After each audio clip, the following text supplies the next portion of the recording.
Welcome to This Explainer.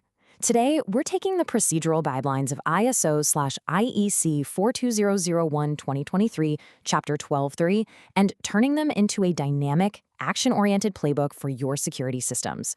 Because if you've been working with information security management systems, especially those using AI, you already know that just having a plan on paper, it's not enough. You need an active, living defense mechanism. So we are going to break down exactly how you execute corrective and preventative action plans, commonly known as CAPA, to keep your systems not just compliant, but genuinely secure. Think of your ISMS kind of like a high-tech shield. Today, we're learning how to patch its cracks, upgrade its armor, and write its operating manual. When you're managing an AI system under the ISO 42001 standard, you're dealing with incredibly dynamic entities. AI models drift. Entirely new vulnerabilities pop up out of nowhere, and data environments constantly shift. Basically, your shield is always taking hits.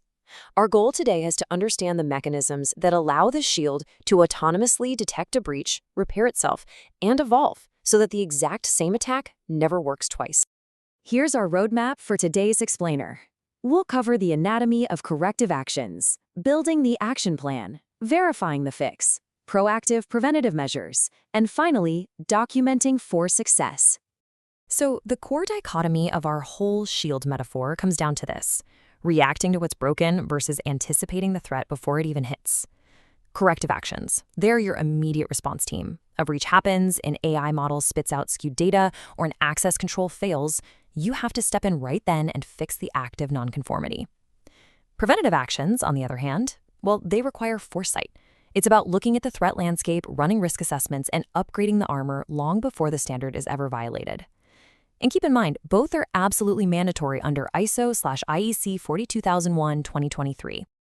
Section 1. Anatomy of Corrective Actions. Let's see what actually happens when a nonconformity manages to crack our shield. Now, you might be wondering, what exactly is a nonconformity? The crucial point to understand here is that a nonconformity isn't just some random glitch. It is a symptom of a much deeper systemic issue that we, as lead auditors, have to diagnose. It might look like a simple procedural mistake on the surface, like a missed software update. But if you just install that update and walk away, you haven't fixed the system. You have to ask, why was the update missed in the first place? Was it a lack of resources, a failure in the automated patching software, a complete breakdown in communication? Until you find that underlying illness, the symptom is absolutely going to keep coming back. Okay, let's walk through the step-by-step logic here, tracing the life cycle of a fix, from identifying the initial breach all the way to verifying our patch. Step 1 is simply identifying the nonconformity through your audits or monitoring. Step 2, and honestly, this is the most critical one, is root cause analysis. You really have to dig down to the foundational failure. Step 3 is planning the specific actions to eliminate that root cause. Step 4 is the actual implementation of those actions. And finally, Step 5 is verification, making sure the patch actually holds under pressure. Listen, if you're just treating a symptom, like manually overriding an inaccurate AI loan decision, you're basically playing a never-ending game of whack-a-mole. The source material actually gives a fascinating case study on this. Imagine a financial institution's AI system that's disproportionately rejecting specific applicants. The nonconformity is that flawed, skewed outcome. But if you only manually approve those specific rejected loans, the problem isn't gone. A proper root cause analysis reveals that the AI was actually trained on historical data laden with underlying historical biases. So the true corrective action is entirely retraining the model with equitable, balanced data and implementing strict performance metrics. That is how you fix the root cause. Moving right along to Section 2, building the action plan. Once we actually know the root cause, we have to build an action plan to repair the breach and assign the right mechanics to the job. A proper action plan takes all that theory and translates it into a tangible auditor tool, directly mapping the root cause to specific responsibilities, resources, and deadlines. In the ISO 42001 framework, ambiguity is the absolute enemy of security. When you build an action plan, it has to be smart, specific, measurable, achievable, relevant, and time-bound. Notice how we don't just say, hey, let's update systems. No, we assign it explicitly to the IT department with a hard 30-day deadline.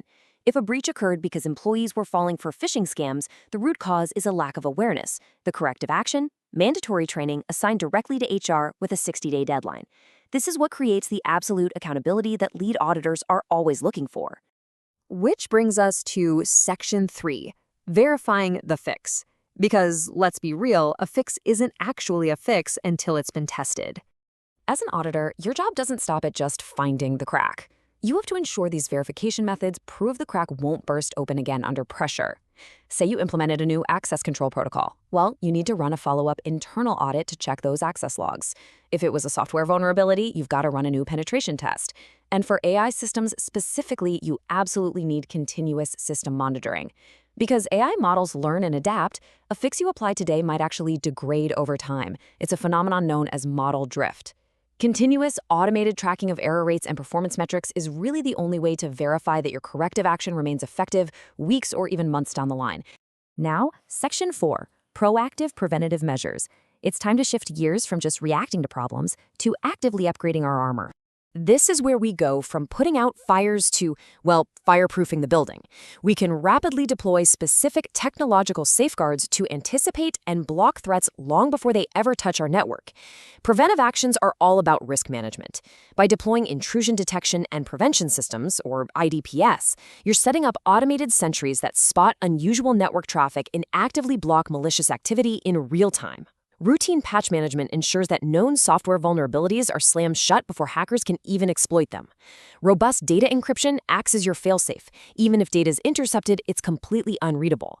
And listen, these aren't just nice-to-have IT best practices.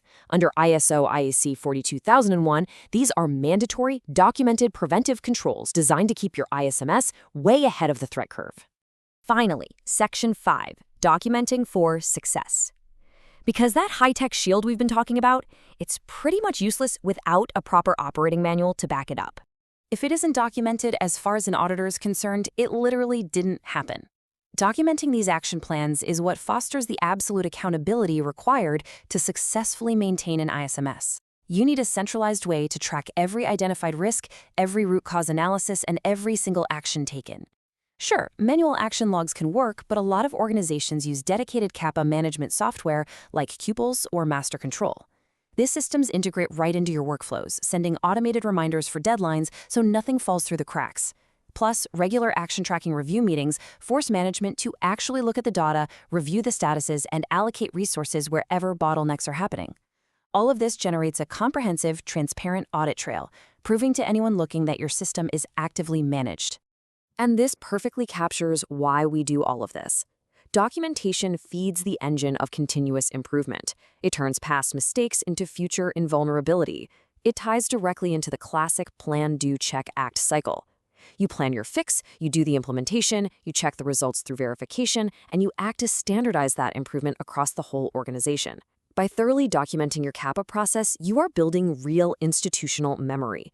Your organization learns from every single incident, ensuring that tomorrow's defenses are vastly superior to today's. So, I want to leave you with this provocative thought to consider regarding your own security infrastructure. Are you just reacting to nonconformities as they pop up, frantically slapping digital duct tape on things? Or do you have a systematic, documented approach to root cause analysis that permanently elevates your AI and information security management systems? Take a hard look at your corrective and preventative action plans today.